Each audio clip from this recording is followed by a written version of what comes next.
Besides Jeremiah Smith, which freshman are you most excited to see in action? Sure. So Jeremiah Smith, if you guys are part of the audience, which this wasn't the case, but some of y'all do tune out in the offseason a little bit. Jeremiah Smith is almost certainly going to be Ohio State's number 2 or number 3 receiver this year, and already looks like an NFL player and has for about a year.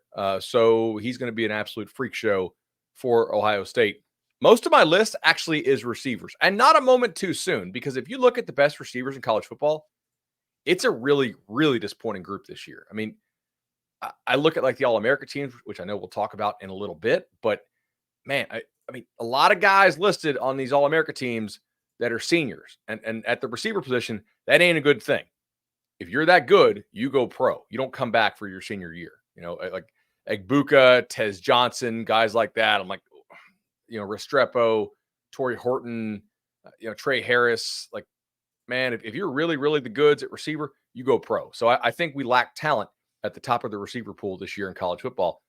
But help is on the way in a big time way, because this was the best crop of receiver recruits I've ever seen. And top to bottom, it is nice. So Jeremiah Smith, as we already mentioned, Cam Coleman at Auburn apparently has done to Auburn receivers what we saw him do when I was texting you guys on the group chat and talking about in Cover 3 at the UA All-American game here in Orlando. Bryant Wesco, huge for Clemson. Like, could be Clemson's most dynamic playmaker. I think Hudson at Texas Tech, could be a guy that comes on, pretty hard. Receiver is a really, really big position here. I got a lot of guys who I think will play and will play early. I would say line of scrimmage wise, a couple.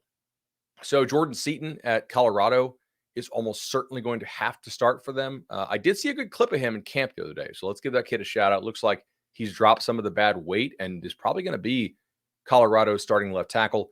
We do know from talking to agents in the industry that Colorado was throwing around a lot of money at the deadline to try to find a tackle to come in and start, but they did not get that player. So Seaton's going to have to be that guy, but I think he looks in really good shape. Edge rusher wise, I think Dylan Stewart at South Carolina is a dude who's probably going to have to play a lot for them. I have not heard much about who is the guy who transferred to Florida State, wasn't all that great. Beamer made a big deal that he transferred back to South Carolina.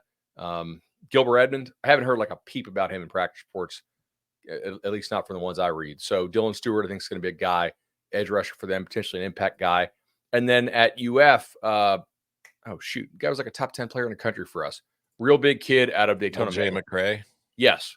He's going to be a guy that I think will play and have an impact for Florida. He almost has to play given what their DN depth is in Gainesville. So those are some of the guys. Ryan Williams at Bama, I should mention as well. Like apparently he's kind of pushing his way into the rotation. Mikey Matthews at Tennessee, I see mentioned in the chat. I think Tennessee is deeper at receiver than people realize. So maybe if he forces his way on the field, good Lord, like that means he has had an incredible camp. Or they've like Brew McCoy got hurt again, and like Squirrel White's got an ankle. Like there's other ways that he gets on there. Also, I'm mad. I thought we were done with Mikey. We can't have two Mikey Matthews at the same time. Okay, well, I guess definitely Mike, but yeah. DJ Lagway at Florida too. I think he's going to have to play. I also read yesterday. I don't know if the 5-star tight end freshman at Penn State, Luke Reynolds, has been getting some love from James Franklin in press conferences recently. It's mentioned that, he said, I think the quote was, he could be a 4 games and a redshirt guy, or he could be more than that this year. We'll find out. They're so loaded. That's the thing. They have so much depth there already, but apparently he's been impressive in camp. Zabian Brown actually is a true freshman corner who's probably going to start for Alabama. Like he had his hand in the cast the other day and was still running with the ones. So okay. That also speaks to Alabama's secondary depth if you're tracking at home. Yeah, because sorry. Well, I was gonna say I think they're set at safety because between Malachi Moore and Keon Saab, like that's really, really good. Yeah. Those are 2 NFL players, right? Yeah. If some of these Florida State receivers keep kind of underwhelming in camp or can't get healthy, Elijah Moore, kid out of the DC area, could be there like jump ball, bigger bodied. I bet you they'll get some red zone packages for him. He's looked really good in camp so far.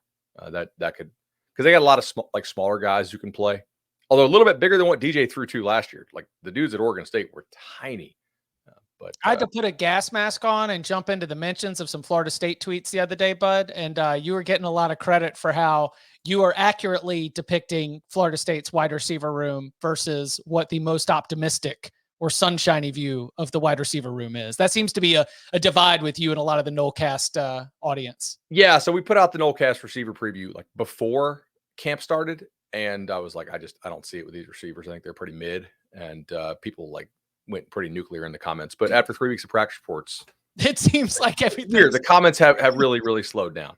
I don't quite get it. KJ Bolden at Georgia certainly could be another guy.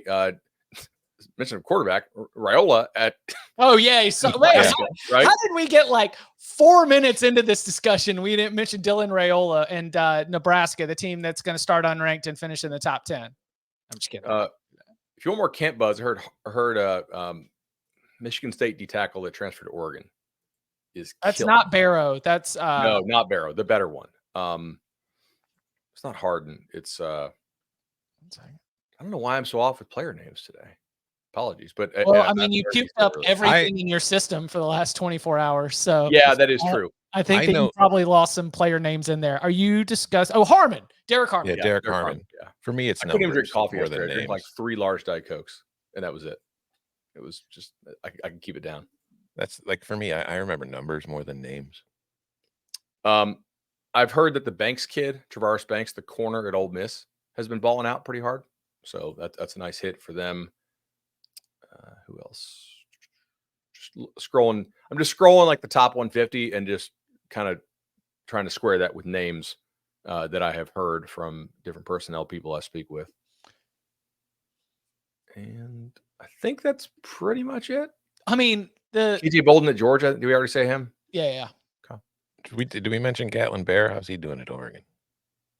Didn't he take a mission? I thought he went on an LDS mission. I didn't. Okay. I was gonna say I haven't.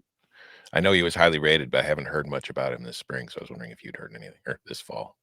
I heard Oklahoma really likes Hawkins, the freshman quarterback they took behind Arnold as the second stringer. Yeah. All right. But like they think long term he's a hit, so that's encouraging to hear actually.